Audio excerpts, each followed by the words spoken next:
Okay, on to the next question. Mendi Lowe said she was answering somebody else who had been talking about foundational misbeliefs and how ingrained they can be, especially if they are linked to some kind of trauma. They don't have to be linked to trauma. You can you make stories up about the meaning of the world in relation to yourself from the very beginning of you understanding how to process the world. So they can be related to trauma, but they don't have to be related to trauma. But every opinion that you have about the meaning of something is an opinion. And it's created a story, and you look at the world through that story grid. So Mendi Lowe said, do you have any recommendations for books or resources that spell out the different types of misbeliefs and what the incremental steps would look like in change? Show, not tell examples. If not, you and Kate Pickford should write that book. So the original idea for the misbelief driving the narrative, so the story side, plot, remember, is what happens, story is why it matters to your main protagonist and how they change in relation to the plot hitting their story. So the plot hits you in the misbelief and you change. So the person who came up with this idea was Lisa Cron, and she has a book called Story Genius. Some people find it a bit theoretical and difficult to access. I taught in her class, and the minute she explained misbelief, I understood what it was. I absolutely got it, and it changed a lot of my writing. And when she asked, what does misbelief impact? I knew the answer. The answer is everything. For your character, when you're choosing a misbelief, it impacts everything. Every decision that they make is filtered through the lens of that misbelief.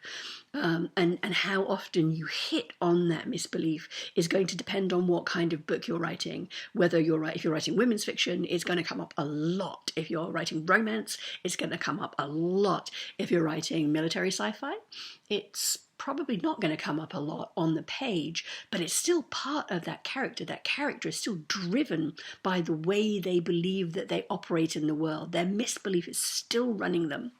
As for resources, so go and either read Lisa Cron's book, Story Genius, or have a look at her TED Talk. The TED Talk is a bit more accessible. And she definitely has an idea about how that would work in your book.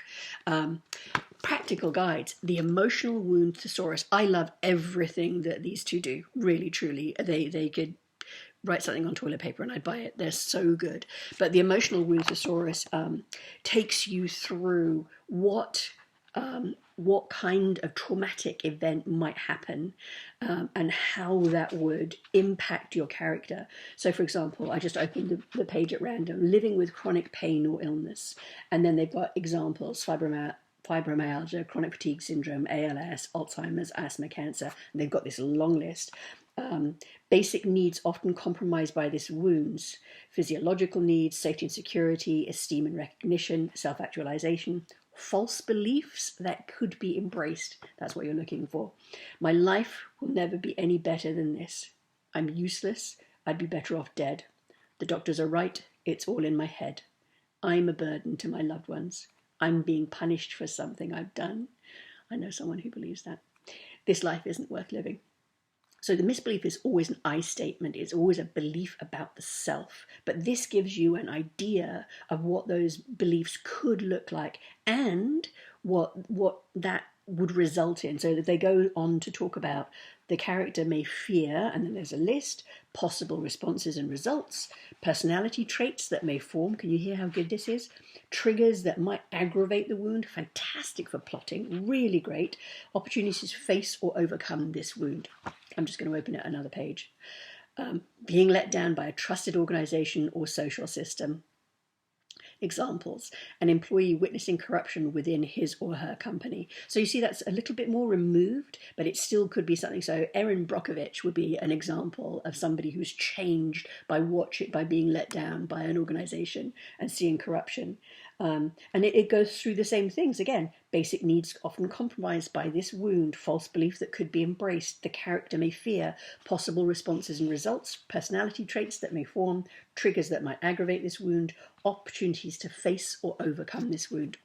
And this is just, it's chock full of examples of emotional wounds that your character might face. I cannot recommend this book highly enough. I think it's one of the must-haves for a writer's library. Another really great one, so you mentioned, Mendi, you mentioned Show, Not Tell. The Emotion Thesaurus is a great, great book that goes through how you show what emotion looks like on the page. So I opened it to happiness. Physical signals: an upturned face, smiling, humming, whistling, singing, a relaxed appearance, telling jokes, laughing frequently, laugh lines, raised prominent cheekbones, eyes that dance, sparkle or shine. I've yet to see it really. A bubbly or light voice, rapid speaking, buy gifts for others or token. Now we're getting some really interesting stuff. I've never read this one before because I'm like, ooh, that sounds very co-addictive, doesn't it? Giving someone the thumbs up, sitting up straight and alert, fluid movements. Gosh, it's amazing. Internal sensations, mental responses, cues of acute or long-term happiness, cues of suppressed happiness, disbelief, physical signals, defeat, confusion, insecurity. So you could see how you could pair these two up to get what the emotional wound is and how that would look on the page. As I said, I really do just like everything that they do. I really do. Go and look and see if any of them, the conflict thesaurus is also really, really great. Pick around, find out what works for you. I love this book as well. Please understand me too. Really, really great. I mean, I like psychology, so all of these speak to me. We are coming up on 7 minutes, so I hope that there are some useful resources. I have thought about writing a misbelief book, but I think that there are already really, really great examples out there. And how you do it, how many beats you hit is really going to be genre dependent. So if you want more about this or you want me to talk about particular genres, let me know. Okie dokie, back we go.